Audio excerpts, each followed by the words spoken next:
Alhamdulillah, semoga doa yang kita lakukan mendapatkan berkah dari Allah Subhanahu wa taala. Amin. Selanjutnya bagaimana kabarnya semuanya? Alhamdulillah. Apakah ada yang tidak hadir? Itu saya absen lebih. Ahmad Aditya Al-Aksoni, Afika Zarani Mawardi, Ahmad Fadul Huda, Adrianata Prambayu Wicaksono, Karinda Putri Destian. Beberapa yang izin, ada yang sakit, semoga memberikan kesembuhan dari Allah Subhanahu wa taala. Oke, selanjutnya sudah sampai belajar ya? Ya. Ini adalah tentang menebarkan Islam dengan santun dan damai melalui dakwah, khutbah dan taklim.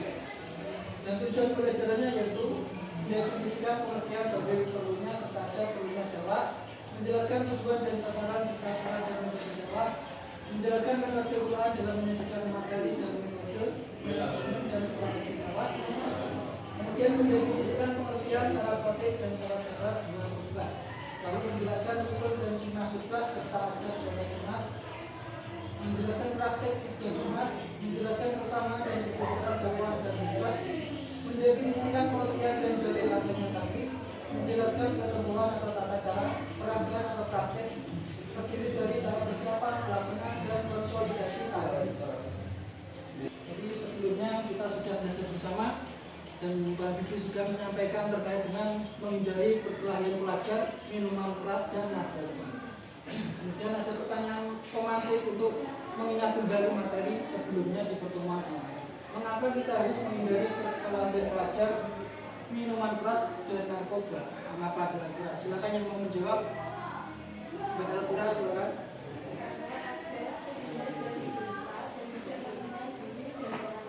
Terima kasih jawaban yang sangat baik. Beri apresiasi bahwa setiap langkah kecil dalam dakwah adalah ladang pahala yang besar di sisi Allah. Mari terus menyampaikan walaupun satu ayat. Apa itu maksudnya satu ayat itu? Maksudnya adalah apapun ajaran Islam itu sampaikan, meskipun sedikit. Contohnya sholat, ajaran sedekah dan lain sebagainya. Dapat membawa perubahan positif dalam kehidupan seseorang atau masyarakat. Bagaimana? Itu dengan cara menyampaikan walaupun sedikit tentang ajaran Islam. Ketiga, apa saja tantangan yang sering dihadapi oleh seorang dai? Dai itu siapa? Orang yang dakwah. Dan bagaimana cara mengatasinya? Kira-kira tantangannya apa? Mungkin kalian sering tahu seorang dai mendapat masalah. Kira-kira tantangannya apa? Bagaimana? Bila kita tidak dipercaya oleh orang-orang atau masyarakat, itu tantangannya ya. Karena berarti harus menjaga akhlak dan kepribadian sebagai seorang. Selanjutnya adalah ada asesmen awal. Ini nanti asesmen ini tujuannya untuk mengelompokkan sesuai dengan kemampuan. Jadi silakan dibuka smartphone-nya, sudah siap akses internet.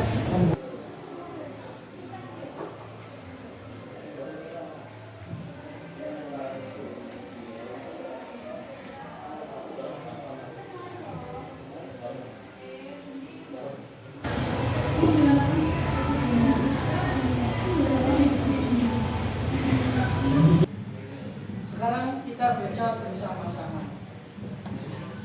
Pada kita awut 1, 2, 3.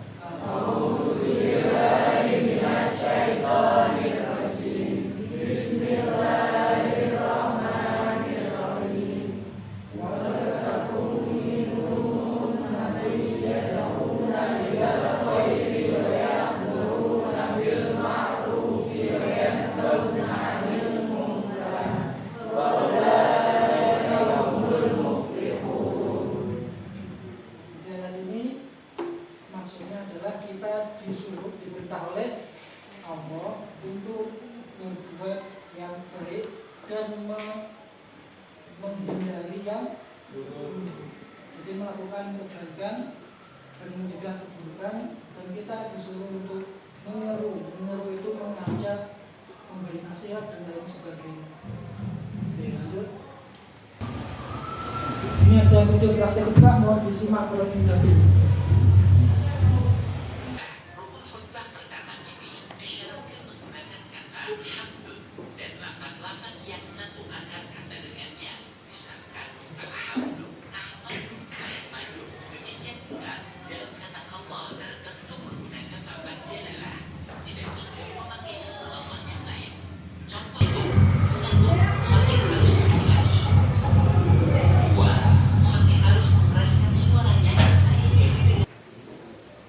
Kelompok 1, Aditya Laksoni, bicara nanti, Elvira Maulina. Dan perhatikan kelompok 1, tangan lengkap. Lalu menyusun konsep UFA dengan tema yang disepakati, menentukan metode taktik yang dapat menjaga komunitas beragam secara berdasarkan sumber desa. Jadi perbedaannya nanti itu. Lalu membuat contoh naskah khutbah sederhana. Nanti sumbernya bebas, boleh buku, internet, menggunakan smartphone boleh. Nomor 3, angkat tangan. Angkat tangan, lengkap. Tugasnya menguraikan tujuan dakwah, khutbah dan tabligh sesuai dengan aturan dan etis, menentukan langkah sederhana dalam menyampaikan khutbah, mengajukan ide kreatif untuk menyampaikan tabligh kepada masyarakat awam. Kelompok 4, saya mengenali pengertian dasar dakwah, khutbah dan tabligh. Itu pengertian dasarnya. Kelompok 4. Kemudian membuat daftar ciri-ciri khutbah yang baik itu seperti apa. Yang ketiga, memberikan contoh sederhana dari tabligh dalam kehidupan sehari-hari.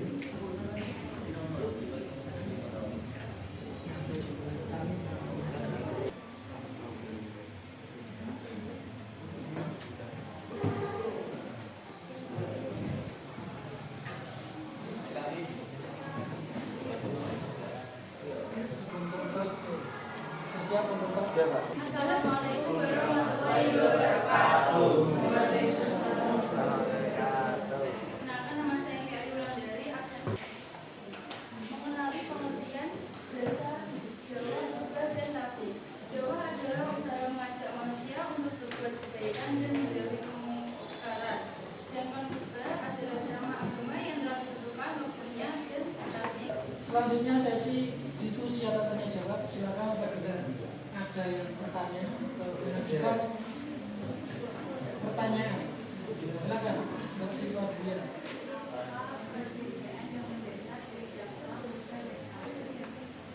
Di perbedaan mendasar dari dakwah, khutbah dan tabligh.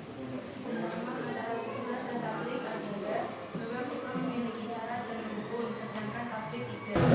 Kita disiapkan menyampaikan tentang mengurangi tujuan dakwah, khutbah dan tabligh sesuai Al-Quran dan Hadis. Tujuan dakwah adalah menegakkan amanat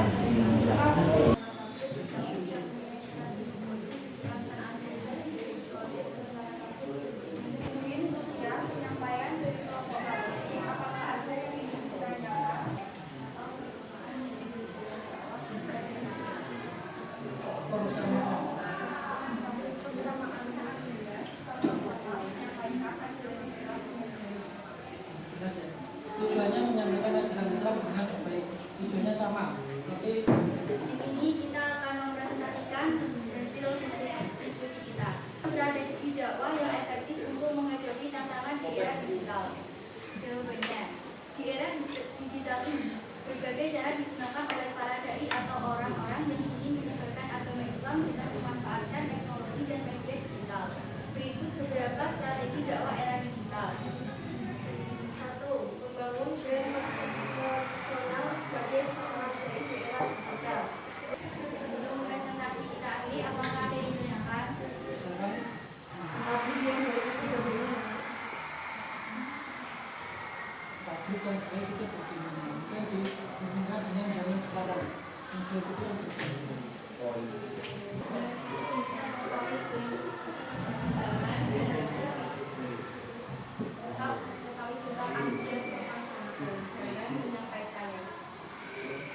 kesimpulannya menyesuaikan kondisi zaman, jangan tetap berapa. Jadi bisa diterima bisa diterima oleh masyarakat. Dan selanjutnya analisis dan evaluasi proses pemecahan masalah. Jadi kalian tadi sudah menunjukkan sikap yang baik untuk memecahkan masalah yang ada. Jadi bagaimana dakwah khutbah taklim itu ketika mendapat banyak permasalahan bisa diselesaikan dengan bijak. Mari kita simpulkan bersama-sama. Jadi dakwah khutbah dan taklim merupakan tiga bentuk upaya penyampaian ajaran Islam yang memiliki tujuan utama, yaitu memperbaiki meningkatkan keimanan dan menyebarkan. Kita refleksikan bersama-sama bagaimana perasaannya hari ini. Alhamdulillah. Selanjutnya ada pesan moral. Kemasan adalah kunci keberhasilan. Terusnya ya ada asesmen terkait materi dakwah khutbah dan taklim. Di pertemuan selanjutnya setiap hari dijaga sholatnya, satu hari sholat wajib selama 5 waktu. Jadi juga berbuat baik kepada teman, baik kepada orang tua, guru dan orang-orang.